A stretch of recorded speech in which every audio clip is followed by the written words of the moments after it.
إن الحمد لله نحمده ونستعينه ونستهديه ونستغفره ونؤمن به ونتوكل عليه ونعوذ بالله العظيم من شرور أنفسنا ومن سيئات أعمالنا من يهده الله فلا مضل له ومن يضلل فلا هادي له وأشهد أن لا إله إلا الله وحده لا شريك له وأشهد أن سيدنا ونبينا وحبيبنا ووسيلتنا وشفيعنا ومولانا محمدا عبده ورسوله صلوات الله وسلامه عليه وعلى إخوانه من الأنبياء والمرسلين وعلى أزواجه الطاهرات أمهات المؤمنين وعلى آل بيته الطيبين الطاهرين وعلى صحابته الغر الميامين وعلى التابعين ومن تبعهم بإحسان إلى يوم الدين أما بعد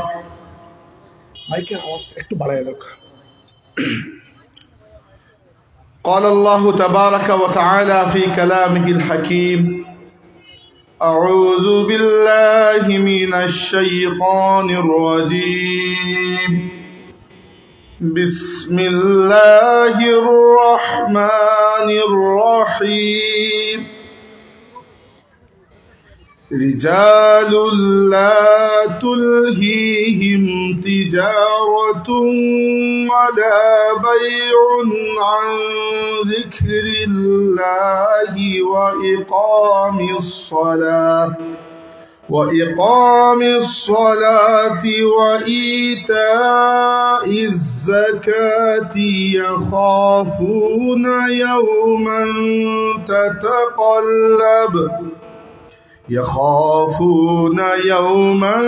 تتقلب فيه القلوب والأبصار صدق الله مولانا العظيم درود شريف পড়ুন সাল্লাল্লাহু আলা সাইয়্যিদিনা ওয়া মাওলানা মুহাম্মদ ওয়া আলা আলিহি ওয়া আসহাবিহি ওয়া সাল্লাম সাল্লাল্লাহু আলা সাইয়্যিদিনা ওয়া মাওলানা মুহাম্মদ ওয়া আলা আলিহি ওয়া আসহাবিহি ওয়া সাল্লাম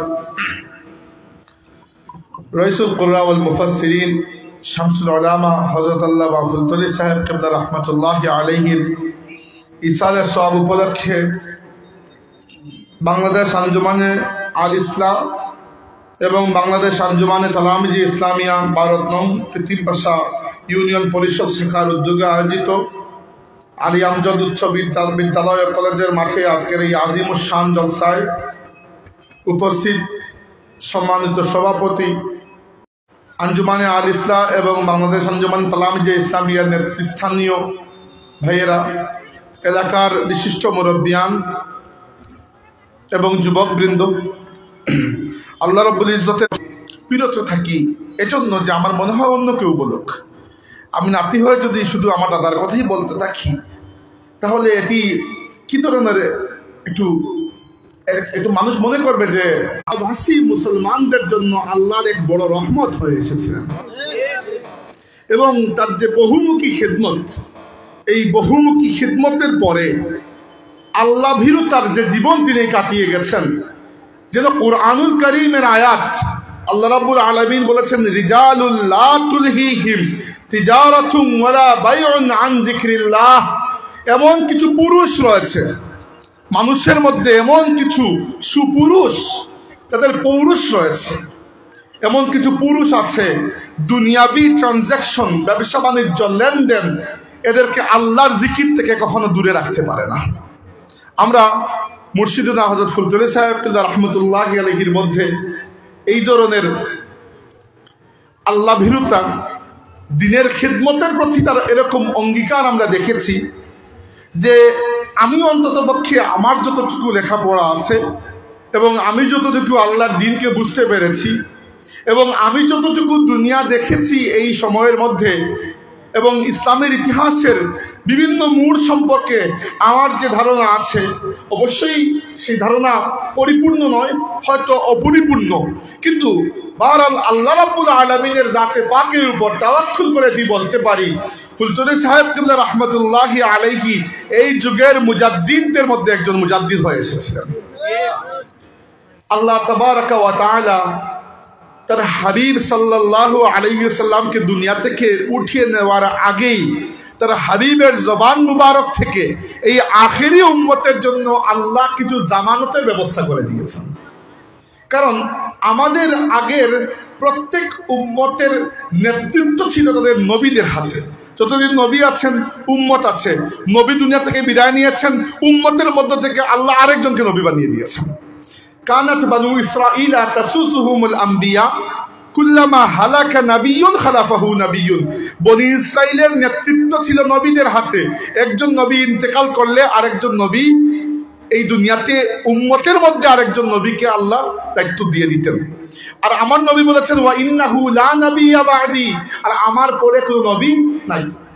তাইলে ইয়া রাসূলুল্লাহ, আপনার পরে যে আর কোনো নবী নেই, আপনার নবুয়ত থাকবে কিয়ামত পর্যন্ত, আপনার উম্মত থাকবে কিয়ামত পর্যন্ত।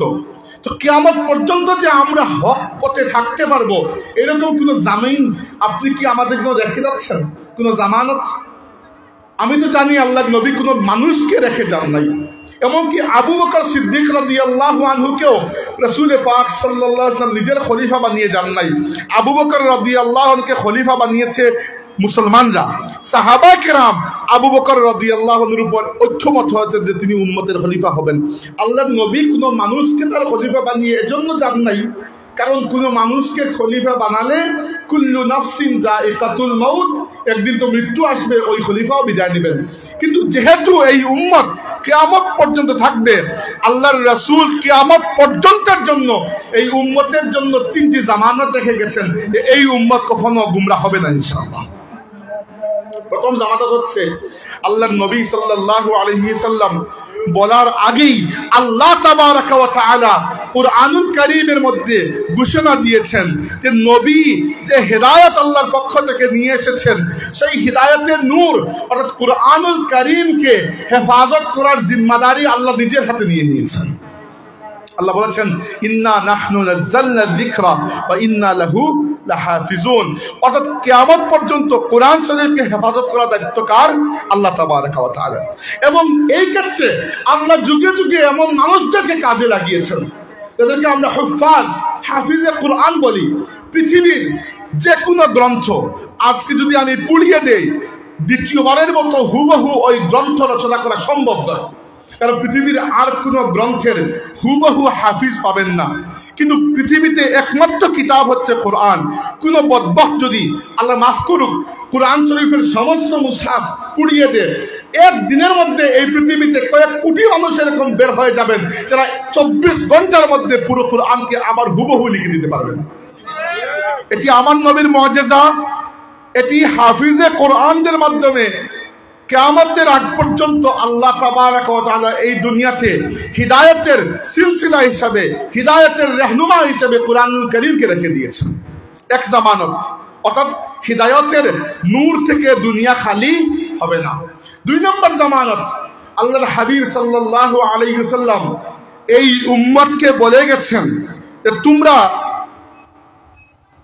এই উম্মতের যে মূল ধারা আছে, এই মূল ধারা থেকে বিচ্ছিন্ন হয়ে আশেপাশের কোন লাইন ধরো না, কারণ ইন্নাল্লাহা লা ইয়াজমাউ উম্মতি আলা দালালা, আল্লাহ কখনো আমার পুরো উম্মতকে একসাথে গুমরাহ করবেন না। ওয়ামান ওয়ায়াদুল্লাহি মাআল জামাআ, আর আমার উম্মতের মধ্যে যারা ঐক্যবদ্ধ হয়ে থাকবে তাদের সাথে আল্লাহর কুদরতের সাহায্য রয়েছে।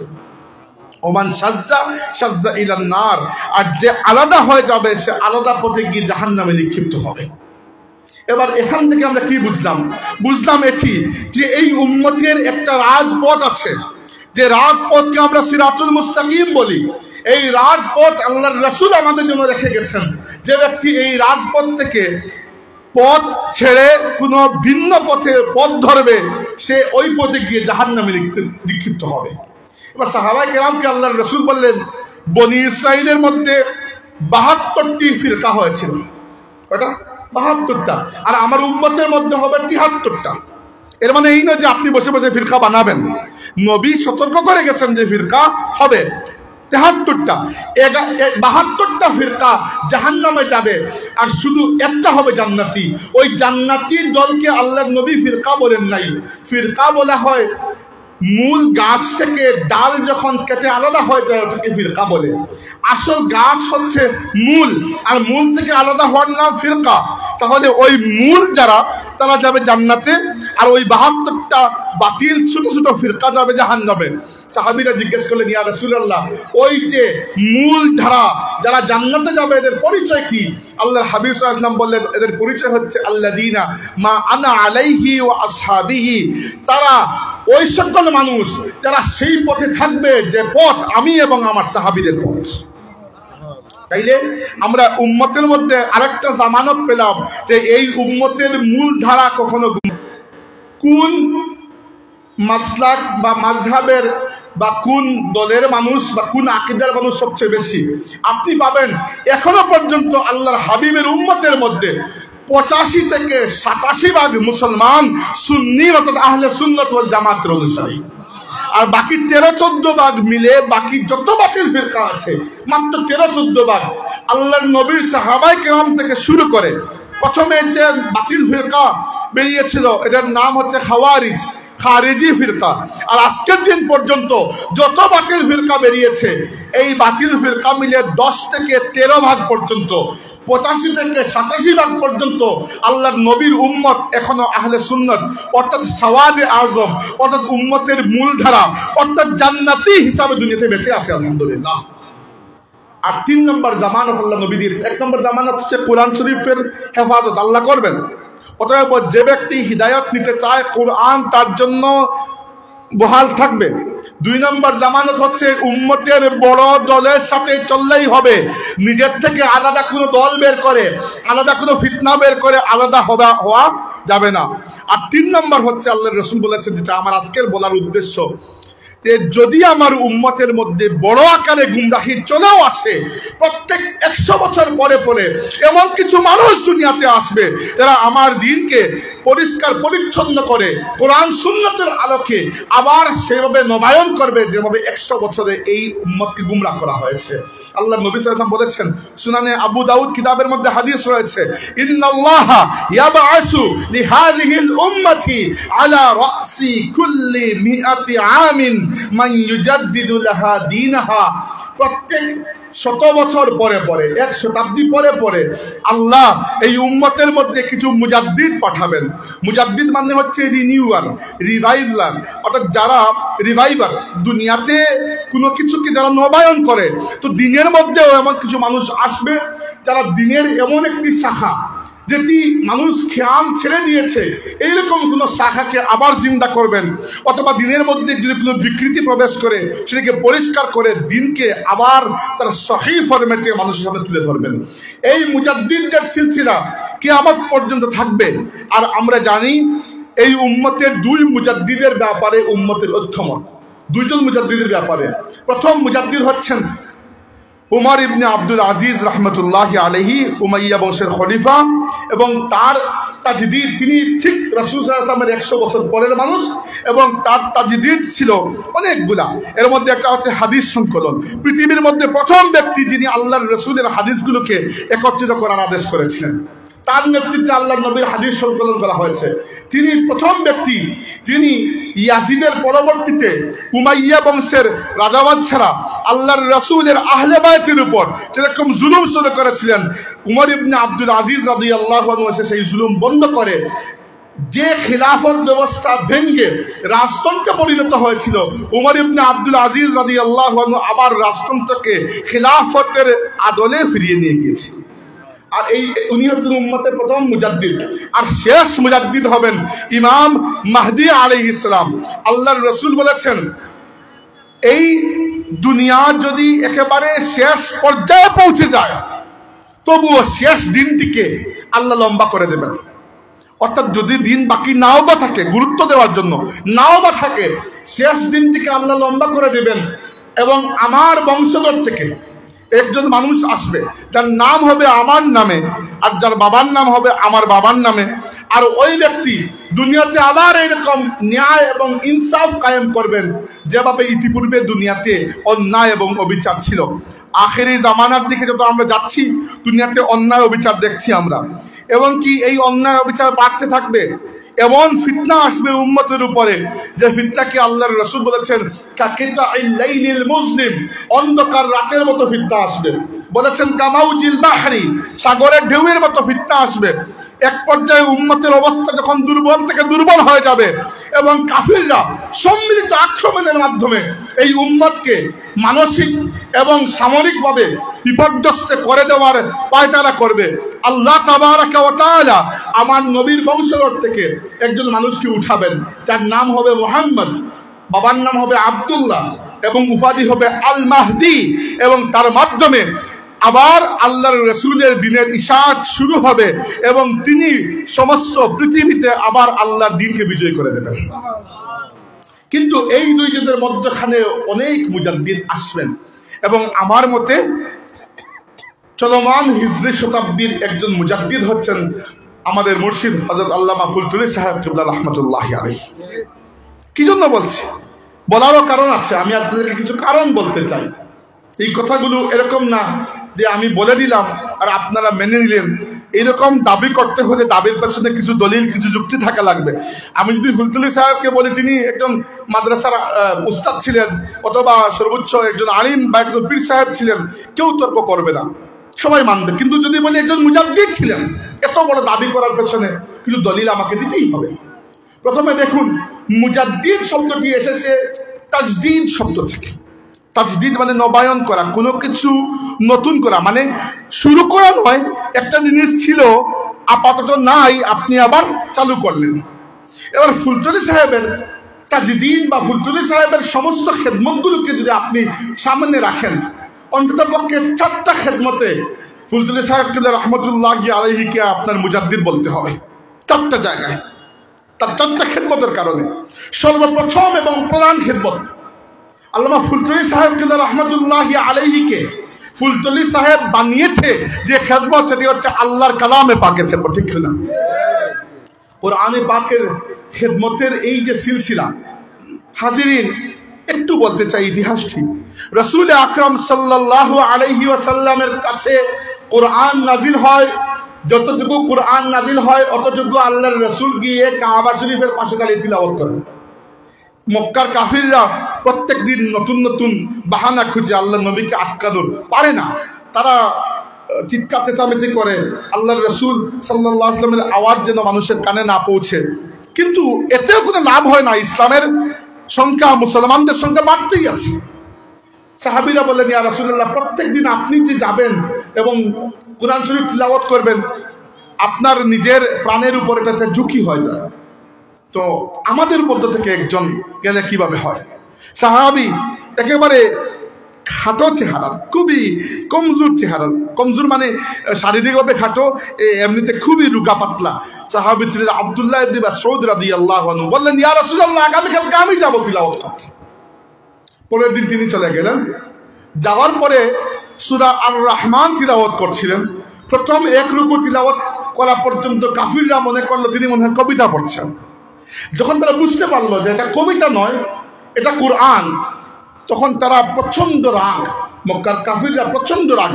নবীকে তারা শারীরিকভাবে আঘাত করে নাই, ঠিক আছে, কিন্তু আব্দুল্লাহ ইবনে মাসউদ রাদিয়াল্লাহু আনহুকে তারা ছাড়লো না, মারতে মারতে আধমরা করে ফেলে দিল যে তোমার তো বড় সাহস, তুমি এসে এখানে কোরআন পড়ছো আমাদের সামনে, তোমার নবী হয়তো বলেছেন, তুমি কোন সাহসে পড়েছো? সাহাবীরা এসে তাকে কোনো মতে তুলে নিলেন এবং তাকে বললেন যে আমরা এজন্য চেয়েছিলাম তুমি না যেতে। কোনো বড় পরিবারের কেউ একজন গেলে কাফিররা মারতে 2 বার চিন্তা করতো, তুমি গেছো, তোমার পরিবারও সেরকম বড় নয়, তোমাকে গায়ে হাত তুলতে কেউ 2 বার চিন্তা করবে না।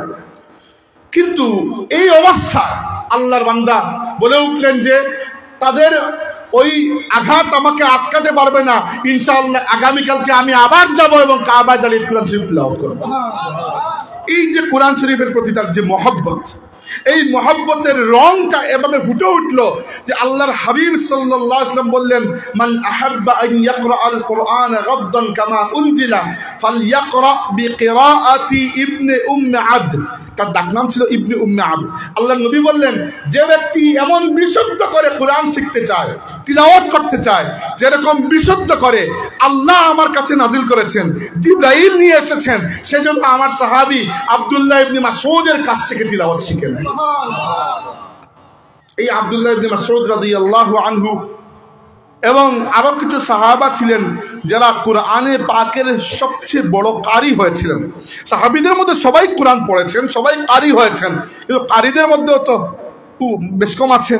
তো সাহাবীদের মধ্যে কিরাতের দিক থেকে যে 5 জন সাহাবী সবচেয়ে বেশি মহারত লাভ করেছিলেন, একজন হচ্ছেন আমিরুল মুমিনিন উসমান ইবনে আফফান রাদিয়াল্লাহু আনহু, আরেকজন আমিরুল মুমিনিন আলী ইবনে আবি তালিব রাদিয়াল্লাহু আনহু, আরেকজন এই সাহাবী যার ব্যাপারে আল্লাহ নবী বলেছেন যার কিরাত জিবরাইলের কিরাতের মতো, আব্দুল্লাহ ইবনে মাসউদ রাদিয়াল্লাহু আনহু, আরেকজন উবাই ইবনে কাব রাদিয়াল্লাহু আনহু, যাকে তারাবির নামাজের ইমাম বানিয়ে প্রথম ওমর ইবনে খাত্তাব রাদিয়াল্লাহু আনহু তারাবির জামাত শুরু করেছিলেন, আর আরেকজন যায়েদ ইবনে সাবিত রাদিয়াল্লাহু আনহু মাত্র 28 বছর বয়সে, মাত্র 28 বছরের যুবক ছিলেন যখন তিনি কোরআন শরীফ সংকলন করেছিলেন নিজের হাতে আবু বকরের খেলাফতকালে। এই 5 জন সাহাবী ইলমে কিরাতের ক্ষেত্রে অত্যন্ত মহারত হাসিল করেছেন। এই 5 জন সাহাবীর কাছ থেকেই ইলমে কিরাত শিখেছেন পরের জেনারেশনের 2 জন তাবেঈ, যারা এই 5 জনেরই ছাত্র। এর মধ্যে একজনের নাম ছিল আবু আব্দুর রহমান সুলামি, আর একজনের নাম ছিল জার ইবনে হুবাইস। এই 2 জনের ছাত্র হচ্ছেন ইমাম আসিম, ইমাম আসিমের ছাত্র হচ্ছেন ইমাম হাফস। এইভাবে কিরাতের যে সিলসিলা নিচের দিকে এসেছে, সেই নিচের দিকে আসতে আসতে এক সময় আমরা হঠাৎ করে পেয়ে যাই এমন একটা নাম, যে নাম হচ্ছে ইরকুসুস আল মিসরি। আর ইরকুসুস আল মিসরি ছাত্র হচ্ছেন হাফিজ আব্দুর রউফ করমপুরি, আর হাফিজ আব্দুর রউফ করমপুরি ছাত্র হচ্ছেন আমাদের মুর্শিদ আল্লামা ফুলতুলি সাহেব রহমতুল্লাহ আলাইহি। অর্থাৎ যে সিলসিলায় আল্লাহর রাসূলের সেই সাহাবীরা উপস্থিত, যে সাহাবী উসমান ইবনে আফফান, সাহাবী আলী ইবনে আবি তালিব, সাহাবী আব্দুল্লাহ ইবনে মাসউদ, সাহাবী যায়েদ ইবনে সাবিত, সাহাবী উবাই ইবনে কাব রিদওয়ানুল্লাহি আলাইহিম আজমাইন, এদের হাত ধরে ফুলতুলি সাহেব তথা আমাদের কিরাতের সিলসিলা হাবিবে খোদা রাহমাতুল লিল আলামিন সাল্লাল্লাহু আলাইহি ওয়াসাল্লাম পর্যন্ত পৌঁছেছে। আর আল্লাহর হাবিবের মাধ্যমে, আল্লাহর হাবিব থেকে জিবরাইল আলাইহিস সালামের মাধ্যমে আমাদের এই কিরাতের সিলসিলা আল্লাহ তাবারাকা ওয়া তাআলা পর্যন্ত পৌঁছে গেছে। এবার আমরা ফুলতুলি সাহেবের কিরাতের সিলসিলার বড়ত্ব বুঝতে পারলাম, কিন্তু তিনি কি কিরাতের এই সিলসিলার সনদ ঘরে নিয়ে বসেছিলেন? না, বরং আমরা দেখি আজ থেকে 80 বছরের উপরে হয়ে যাচ্ছে। 40-এর দশকে মক্কা শরীফে শায়েখ আহমদ হিজাজি মক্কি রহমতুল্লাহি আলাইহির কাছ থেকে ইলমে কিরাতের সনদ লাভ করে ফিরে আসার পরে ফুলতুলি সাহেব কিবলা রহমতুল্লাহি আলাইহি যখন পড়াতে শুরু করলেন মাদ্রাসায়, তখনও তিনি কোরআন শরীফ শিক্ষা দেওয়ার আলাদা কোনো ব্যবস্থা করেন নাই। ফুলতুলি সাহেবের একটা অভ্যাস ছিল, যে কোনো ওয়াজ মাহফিলে গেলে প্রথমে তিনি কোরআন শরীফ তিলাওয়াত করতেন, এবং কোরআন শরীফ তিলাওয়াত যখন করতেন মানুষ বিমোহিত হয়ে যেত। এরপরে তিনি বয়ান শুরু করতেন। এরকম বহু ঘটনা আমি শুনেছি আমার আব্বা চাচাদের কাছ থেকে। এক পাশে ফুলতুলি সাহেব রহমাতুল্লাহ তিলাওয়াত করছেন, অন্য পাশে অন্য কোনো মাসলাকের বড় আলিম উলামা বসে আছেন। যতক্ষণ তিলাওয়াত চলেছে ততক্ষণ পর্যন্ত এদের মনে হচ্ছে শ্বাসই হচ্ছে না, এরা বিমুগ্ধ হয় আল্লামা ফুলতুলি সাহেবের তিলাওয়াত শুনতেন। আর এই তিলাওয়াতের প্রাতিষ্ঠানিক রূপদান শুরু হলো। ফুলতুলি সাহেব রহমতুল্লাহি আলাইহির কাছে আসলেন বদরপুরি সাহেবের খলিফা এবং অনেক বড় বুজুর্গ মৌলানা আব্দুল নূর গড়খাপনি রহমতুল্লাহি আলাইহি, এবং এসে ফুলতুলি সাহেবকে অনুরোধ করলেন যে আপনি যে কিরাত শিখে এসেছেন মক্কা শরীফ থেকে, আমাকেও ওই কিরাত শেখানোর অনুরোধ করছি। ফুলতুলি সাহেব বললেন আমার তো সময় নাই আসলে। তখন তিনি বললেন, এদিন চলে গেলেন, পরের দিন আসলেন, এসে বললেন যে আমি আবার আপনার কাছে অনুরোধ করছি, আপনি কনসিডার করুন যে আমাকে ইলমে কিরাত শেখাবেন। ফুলতুলি সাহেব বললেন আমি তো বলেছি হযরত আমার তো সময় নাই। তখন উনি বললেন যে আমি তো আর আমার নিজের ইচ্ছা আসি নাই, অনেক বড় জায়গা থেকে আদেশ পেয়ে আমি এসেছি আপনার কাছে। কি আদেশ? তখন আল্লামা আব্দুল নূর রহমতুল্লাহ আলাইহি বললেন যে আমি স্বপ্নে আল্লাহর হাবিব সাল্লাল্লাহু আলাইহি ওয়াসাল্লামের জিয়ারত লাভ করেছি, এবং আল্লাহর নবী সাল্লাল্লাহু আলাইহি ওয়াসাল্লামকে আমি বলেছি ইয়া রাসূলুল্লাহ আমি কোরআন শরীফ তিলাওয়াত শুনবো আপনার কাছ থেকে। আল্লাহর নবী সাল্লাল্লাহু আলাইহি ওয়াসাল্লাম আমাকে নিজে কোরআন শরীফ তিলাওয়াত করে শুনিয়েছেন। এরপরে আমি রহমতে আলম সাল্লাল্লাহু আলাইহি ওয়াসাল্লামকে জিজ্ঞাসা করেছি, ইয়া রাসূলুল্লাহ, এইরকম তিলাওয়াত আমি শিখতে চাই। আল্লাহর হাবিব সাল্লাল্লাহু আলাইহি ওয়াসাল্লাম ডান দিকে ইশারা করেছেন, ফুলতুলি সাহেব আমি দেখতে পাই ডান দিকে আপনি বসে আছেন। এরপর থেকে এরপরে তো আর কোনো উম্মতের পক্ষে না করা সম্ভব নয়। এরপরে একটা সিদ্ধান্ত হলো যে আদম হাকি মাজার মসজিদে প্রত্যেক বৃহস্পতিবারে, ওইটা আসামে, প্রত্যেক বৃহস্পতিবারে ফুলতুলি সাহেব 1 ঘন্টা 1.5 ঘন্টা করে কোরআন শরীফের দার্স দিবেন। তখনও দারুল কিরাত প্রতিষ্ঠা হয় নাই, এর কিছু পরে দারুল কিরাত প্রতিষ্ঠা হয়েছে। দারুল কিরাত প্রতিষ্ঠা হওয়ার পরে আস্তে আস্তে গিয়ে ফুলতুলি সাহেব রহমতুল্লাহ আলাইহি রমজান মাসকে খাস করে দিয়েছেন কোরআনের মাস হিসাবে।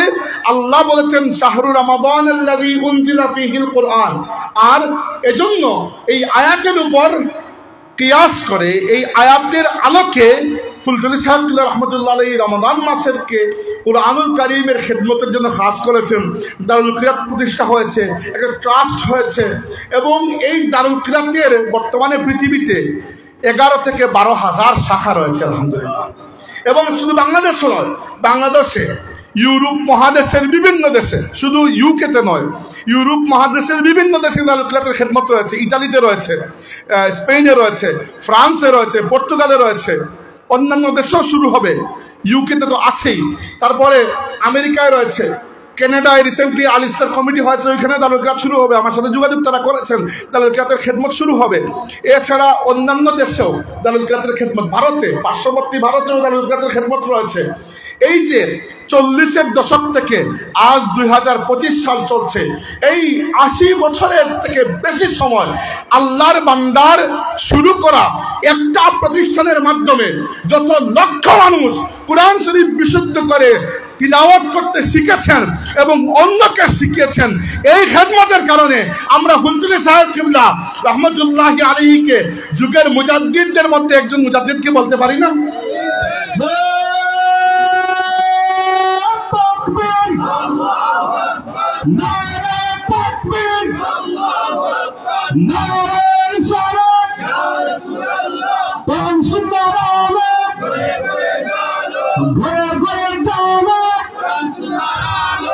সম্মানিত হাজিরিন, একটা গেল।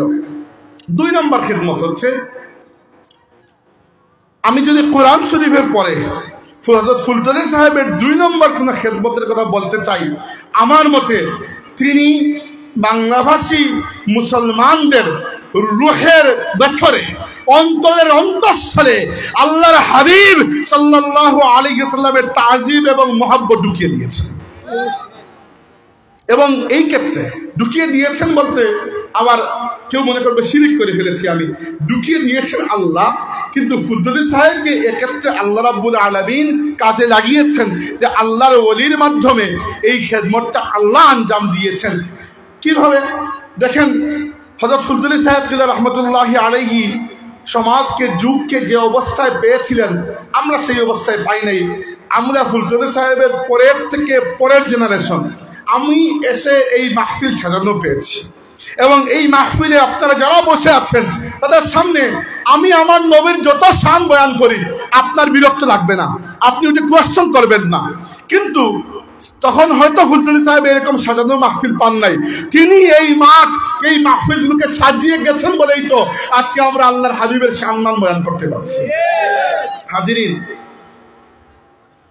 এই উপমহাদেশে ইসলামের খেদমত শুধু আমাদের সিলসিলা করেছে এরকম না, সবাই করেছে। কিন্তু কিছু কিছু বিষয় ছিল যে বিষয়গুলোতে ফুলতুলি সাহেব রহমতুল্লাহি আলাইহি দেখেছেন যে কমতি থেকে যাচ্ছে, তিনি সেখানে জোর দিয়েছেন। এটাই একজন মুজাদ্দিদের বৈশিষ্ট্য। যেমন উপমহাদেশে ইলমে হাদিসের খেদমত ফুলতুলি সাহেবের জন্মের বহু শতাব্দী আগ থেকে চলে আসছে। উপমহাদেশে ইলমে হাদিসের খেদমত শুরু করেছেন শাহ আব্দুল হক মুহাদ্দিস দেহলভী রহমতুল্লাহ আলাইহি। আর এই খেদমতকে চূড়ান্ত পর্যায়ে যিনি পৌঁছে দিয়েছেন তিনি হচ্ছেন ইমামুল হিন্দ শাহ ওলিউল্লাহ মুহাদ্দিস দেহলভী রহমতুল্লাহ আলাইহি। এবং এই খেদমতের একটা বড় অংশ আদায় করেছে দেওবন্দ মাদ্রাসা বা অন্যান্য মাদ্রাসাগুলো, রামপুর মাদ্রাসা, সবাই করেছে ইলমে হাদিসের খেদমত।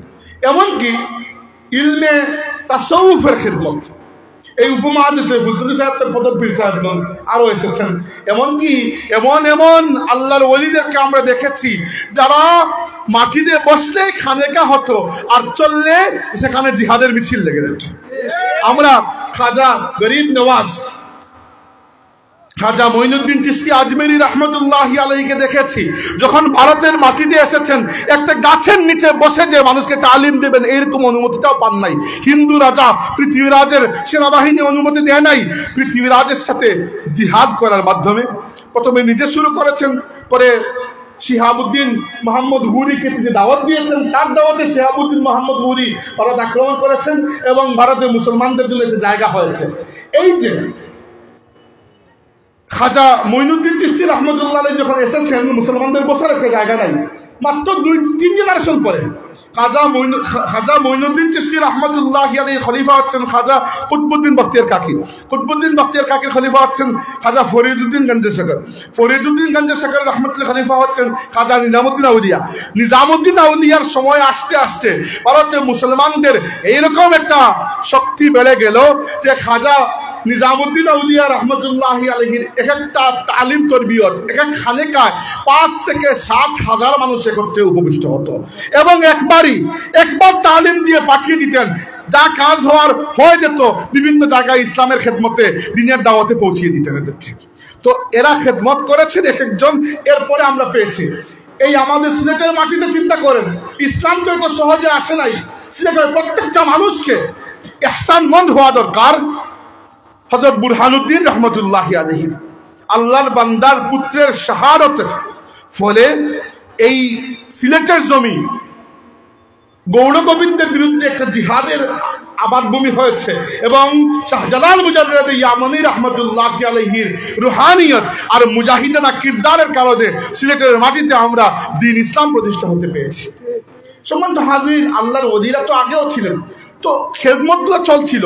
একটা খেদমতে একটু কমতি পাওয়া যায়, সেটা হচ্ছে শুদ্ধ কিরাতের খেদমতে ফুলতুলি সাহেবের আগে কমসে কম বাংলাভাষী মুসলমানদের মধ্যে একটা কমতি পাওয়া যায়।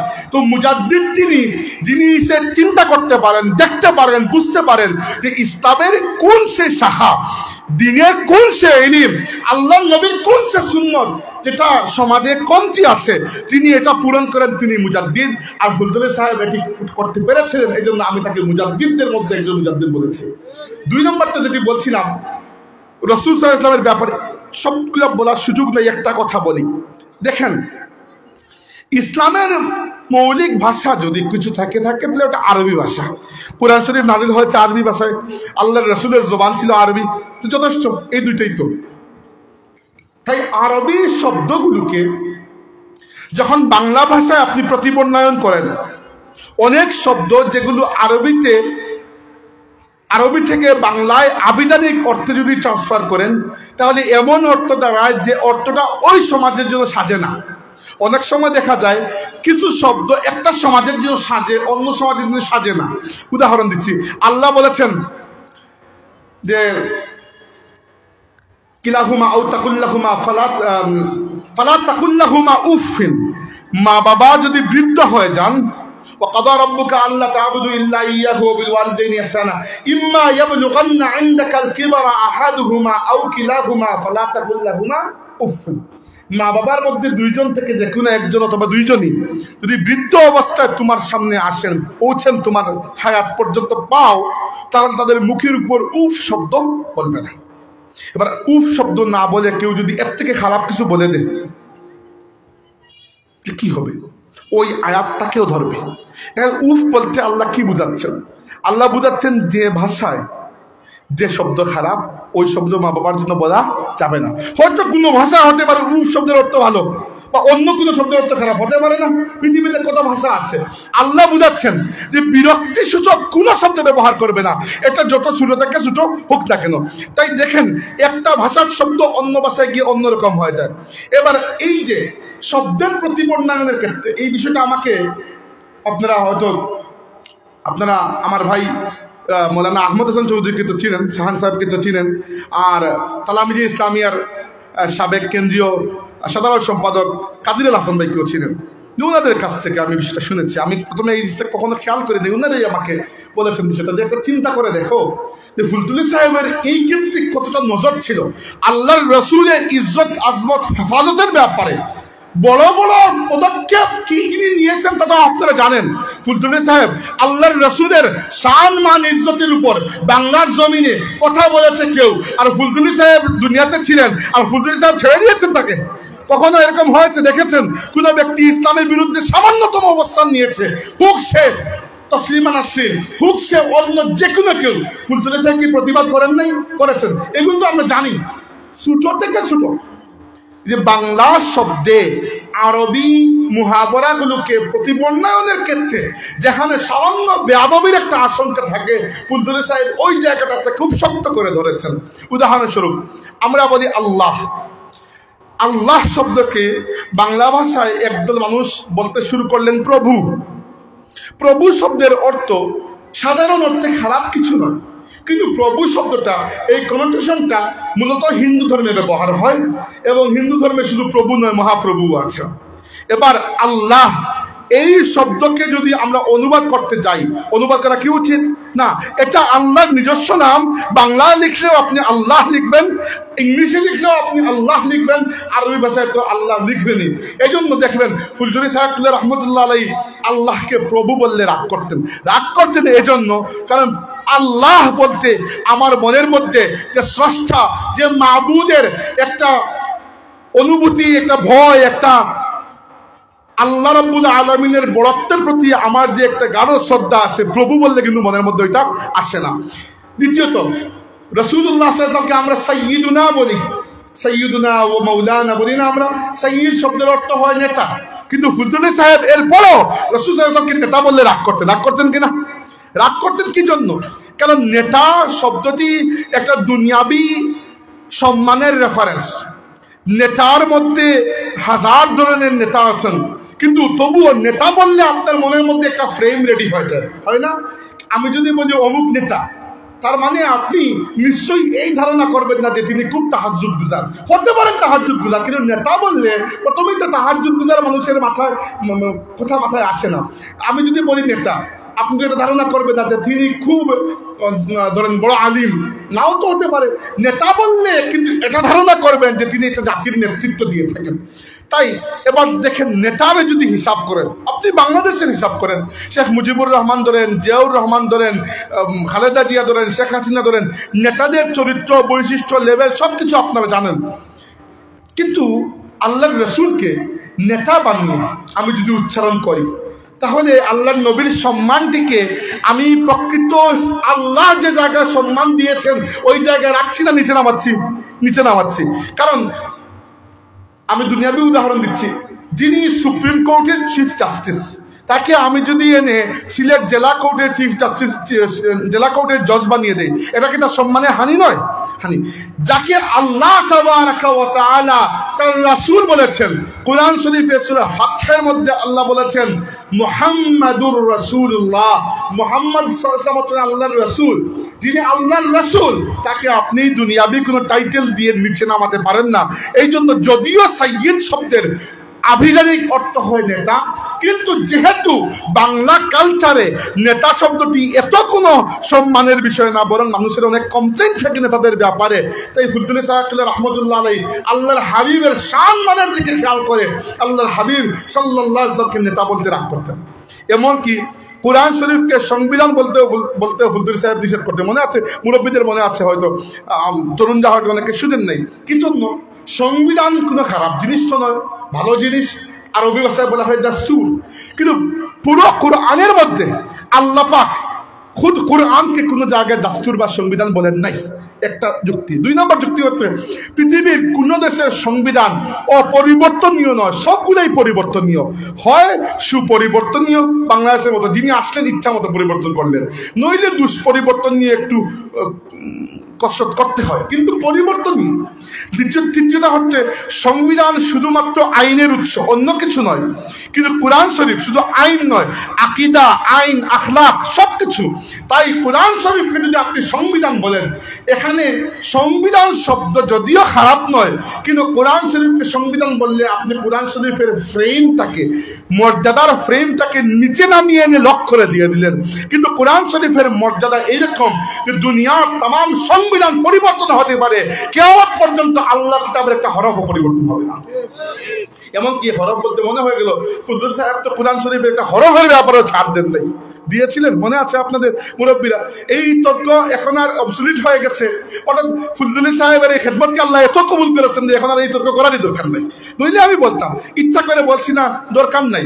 নইলে কোরআন শরীফের একটা হরফ, এবং যে হরফ আরবি ভাষার কি বলবো, আরবি ভাষার সৌন্দর্য আপনারা জানেন না হয়তো অনেকেই, যে আরবি ভাষাকে বলা হয় লুগাতুদ দাদ, দাদের ভাষা।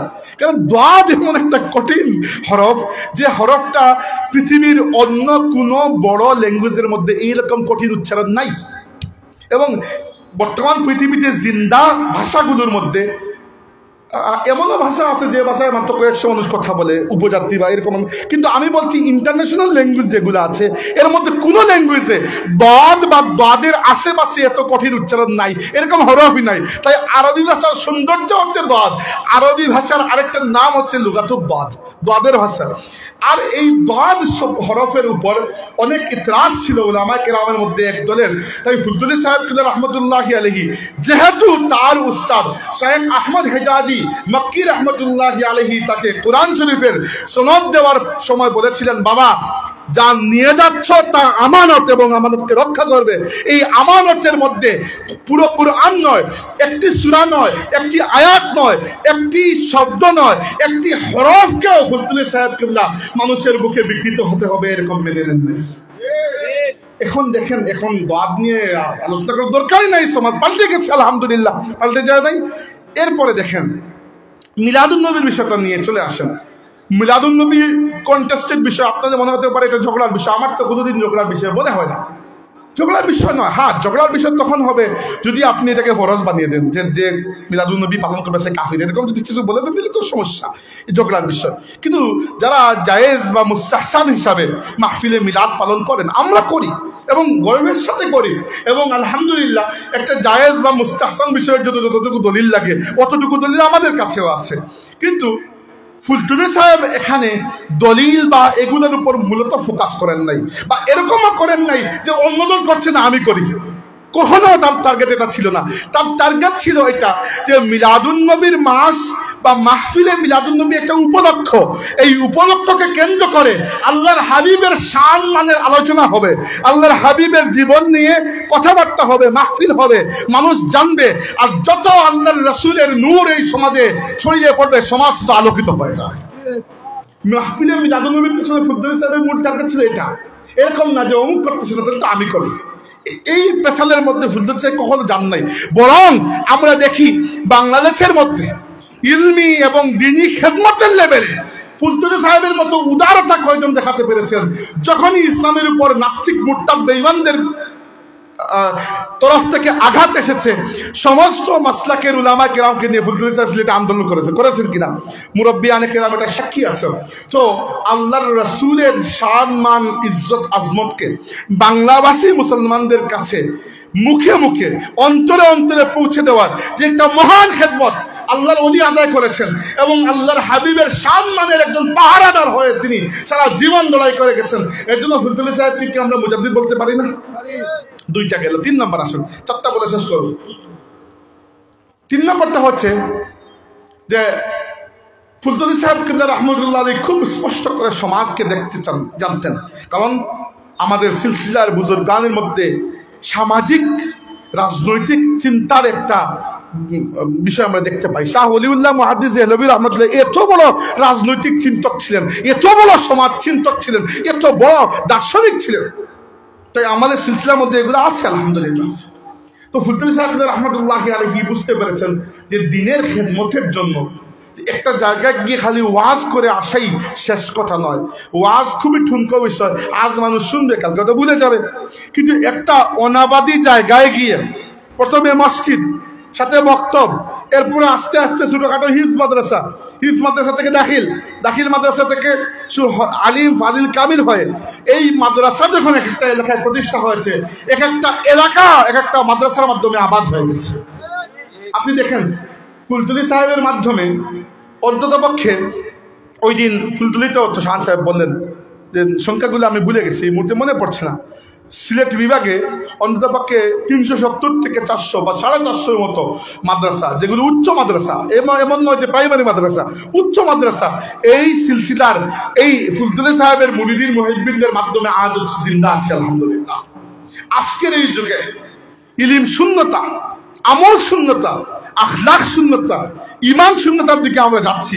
এই সময় এক একটা মাদ্রাসা, এক একটা মসজিদ প্রতিষ্ঠা করা একটা জায়গার জন্য এত বড় একটা নিয়ামত যে এক জায়গায় অনাবাদী জমিনে, বাঞ্জার জমিনে বৃষ্টি হওয়া যতটুকু নিয়ামত, একটা জায়গায় কাল আল্লাহ এবং কাল রাসূলুল্লাহর আওয়াজ পড়াও কিন্তু এরকম একটা নিয়ামত কিনা।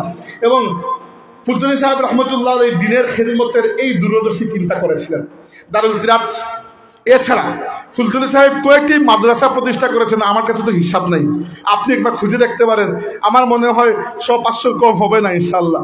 এতগুলো মাদ্রাসা প্রতিষ্ঠা করেছেন শুধু বাংলাদেশে নয়, এমন জায়গায়, ইউরোপে, আমেরিকায়, এমন জায়গায়।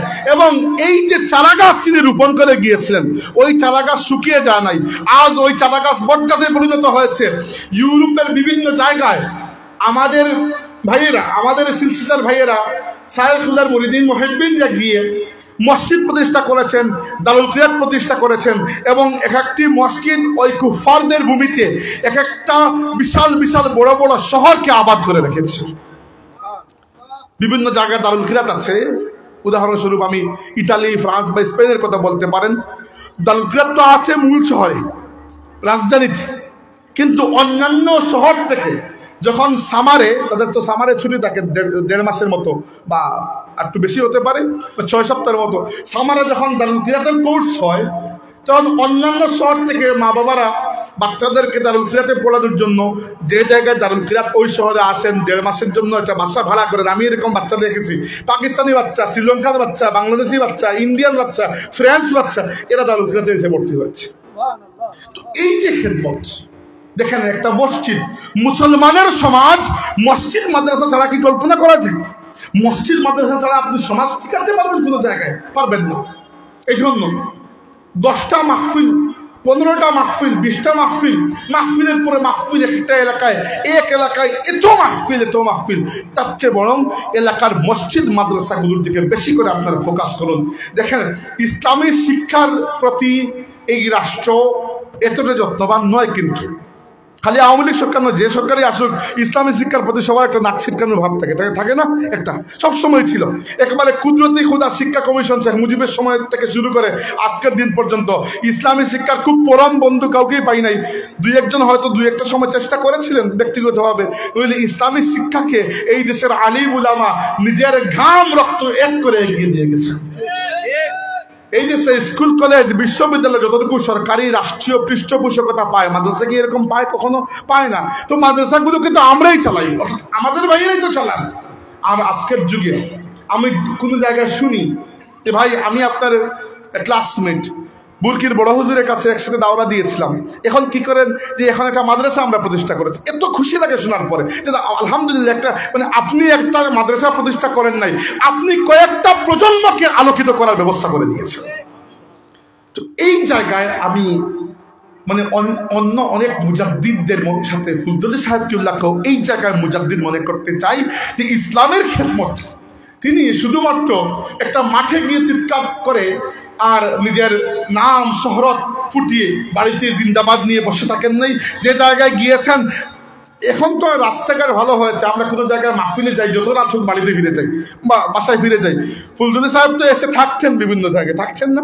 তো সাহেবের বাড়িতে তো কত ছিলেন, তো আমরা সবাই জানি এগুলো, আমরা দাদা সাহেবের রুটিন জানতাম। তো এই থাকাগুলোর অর্থ কি? একটা জায়গায় আহলে ইমান থাকলে ওই আহলে ইমানের উত্থাপটাও ওই জায়গায় ছড়িয়ে পড়ে। কিন্তু সাহাবায়ে কেরাম কোন বই পড়ে দুনিয়ার সেরা মুমিন হয়েছেন? কোন বই তখন ছিল? মক্কায় তো লাইব্রেরি তো ছিল না, কোন স্কুল প্রদেশ কিচ্ছু ছিল না। আল্লাহর হাবিবের সামনে বসেছেন, আর ওই নূরের চেহারা থেকে নূরের যে উত্তাপ এসেছে, এই উত্তাপ আবু বকর রাদিয়াল্লাহু আনহুর ঈমানকে দুনিয়ার মধ্যে নবী রাসূলের পরে সর্বশ্রেষ্ঠ ঈমান বানিয়ে দিয়েছে।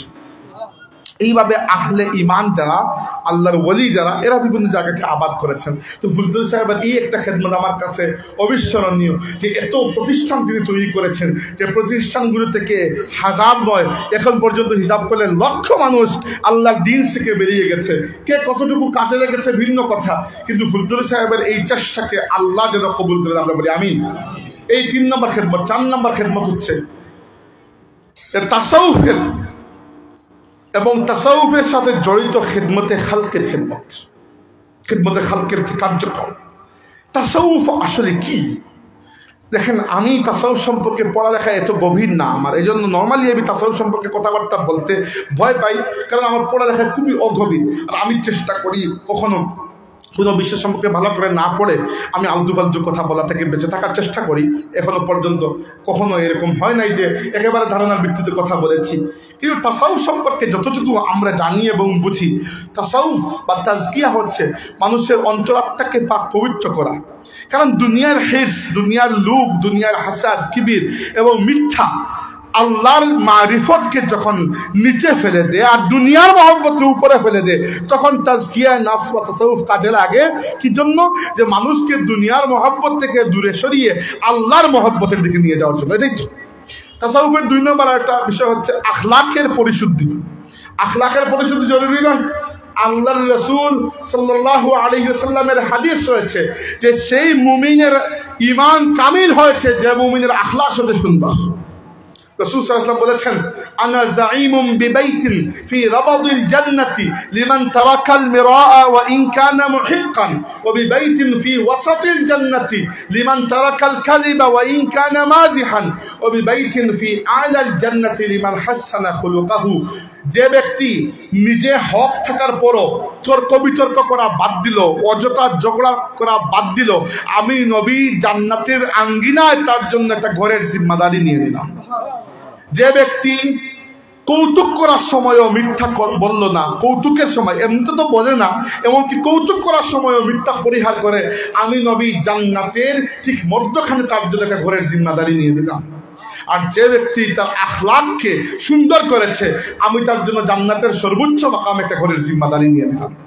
এই যে আল্লাহর রাসূল যে আখলাকের কথা বলেছেন, এই আখলাকের সৌন্দর্য দুনিয়াকে শিখিয়েছেন আল্লাহর রাসূলের উম্মতের মধ্যে আউলিয়া কেরাম। আর এই ক্ষেত্রে তাসাউফের খানেকার একটা ভূমিকা আছে কিনা? আদব, আখলাক, এইগুলো আল্লাহর ওয়ালি এবং তাসাউফের সিলসিলার সাথে যারা যুক্ত, এদের মধ্যে যেভাবে পাওয়া যায় অন্যদের মধ্যে সেভাবে পাওয়া যায় না। আর একই সাথে, আমি 5 মিনিটের মধ্যে শেষ করছি, একই সাথে তাসাউফের সাথে ওতপ্রোতভাবে একেবারে অঙ্গাঙ্গিভাবে জড়িত হচ্ছে আল্লাহর সৃষ্টির সেবা, আল্লাহর সৃষ্টির খেদমত ছাড়া। ইরহামু মান ফিল আরদি ইয়ারহামকুম মান ফিস সামা। আল্লাহর সৃষ্টির মধ্যে যা আছে তুমি এগুলোকে দয়া করো, আল্লাহ তোমাকে দয়া করবেন। এই যে খিদমত ফুলতুলি সাহেবের হাতে প্রতিষ্ঠা হয়েছে লতিফিয়া ইতিমখানা, ফুলতুলি সাহেবের হাতে প্রতিষ্ঠা হয়েছে লতিফি হ্যান্ডস, এবং আজকে মুর্শিদুল্লাহ হযরত বড় সাহেবের সার্বিক এবং সফল তত্ত্বাবধানে এগুলো একটা প্রাতিষ্ঠানিক রূপ নিয়েছে। এবং আলহামদুলিল্লাহ আমাদের সিলসিলার গৌরব বলতে যদি কিছু থেকে থাকে, এর মধ্যে একটা হচ্ছে যে আমরা দেখি, জানি যে কোনো জায়গায় একটা মানুষ বিপদে পড়েছে, বিপন্ন প্রাণ, শীতে কাঁপছে, বন্যার পানিতে ঘর ভেসে গেছে, অথবা আগুনে ঘর পুড়ে গেছে, কেউ খবর জানে না। আল্লাহ রাব্বুল আলামিন মুর্শিদুল্লাহ হযরত বড় সাহেবকে তৌফিক দিয়েছেন, সেখানে সবার আগে তিনি ঘর নিয়ে পৌঁছে গেছেন। দেখি না এই জিনিসটা? এইটা তাসাউফের সারমর্ম। তাসাউফের সারমর্ম 3টা জিনিসের মধ্যে, যেটা আমার পড়ালেখা আমি পেয়েছি। তাসাউফ নিয়ে এমনিতে আমি কথা বলতে ভয় পাচ্ছি যেহেতু আমার পড়ালেখা কম, কিন্তু 3টা জিনিসের মধ্যে একটা হচ্ছে অন্তরের সাফা বা অন্তরকে পরিষ্কার করা, আরেকটা হচ্ছে আখলাকি শুদ্ধি, আরেকটা হচ্ছে মানুষের সেবা। এই ফতোয়া জিগাই না আমার ফতোয়াটা একটু আমি মুফতি না ফতোয়া দিম বাদে ফাদল্লু নিজে গুমরাহ মানুষকে গুমরাহ করব। আমি কই ফতোয়া দেওয়ার লাগি মুফতি হওয়া দরকার। আর মুফতি খালি এই না যে ফেকা পড়ছেন, মুফতি মানে এই যে অন্য একজন সার্টিফাইড মুফতির সাথে অন্তত 30-40 বছর ঘুরিছেন। ফতোয়া তো সোজা বিষয় নাই। ফতোয়া দোয়া মানে আল্লাহর পক্ষ থেকে কিছু খোয়া, অতলে আমি নর্মালি ফতোয়া দোয়া থেকে আমার জানাও নাই একটা, আর ফতোয়া দোয়া থেকে বাঁচিয়া থাকি। আপনারা উলামা কেরাম ও ইয়া আইলা প্রধান মুফতি আইলা ইয়ার দারুন আপনার জিগাইলা আমার এই জিগাইলা, আমি আসলে এটার জবাব জানি না আমি। আর দ্বিতীয় কথা হইল গিয়া ফতোয়া দেওয়ার ব্যাপারে আমার বড় হলে আমারে আগা করছিল ফতোয়া দেবে না কোনো সময়, কারণ এই জ্ঞান আমার নাই, অতএব বিনয় করিয়ান না, আসলে এই জ্ঞান আমার নাই যে ফতোয়া দিতেই না আমি কোনো সময়। আচ্ছা, বক্তব্য শেষ করিলেই যে আমরা ফুলতলি সাহেবের খেদমতগুলোকে 4 ভাগে ভাগ করলাম। এবার এই 4 ভাগকে আমি একটা একটা করে সাম আপ করছি। প্রথমটা হচ্ছে আল্লাহর কোরআনের খেদমত, এবং আল্লাহর কোরআনের খেদমত তিনি যেভাবে করেছেন এই এক কোরআনের খেদমত দিয়েও তো আমরা তাকে মুজাদ্দিদ বলতে পারি। 2 নম্বর বাংলাভাষী মুসলমানদের কাছে, কারণ তার নিজের জবান ছিল বাংলা এবং তিনি বাংলা ভাষায় কথা বলতেন। আমাদেরকে খামাখা বক্তব্যের মধ্যখানে ফুটানি করে ইংরেজি ঢুকানো তো কোনো দরকার নেই। আমাদের শ্রোতারা বাঙালি তো, তাই না?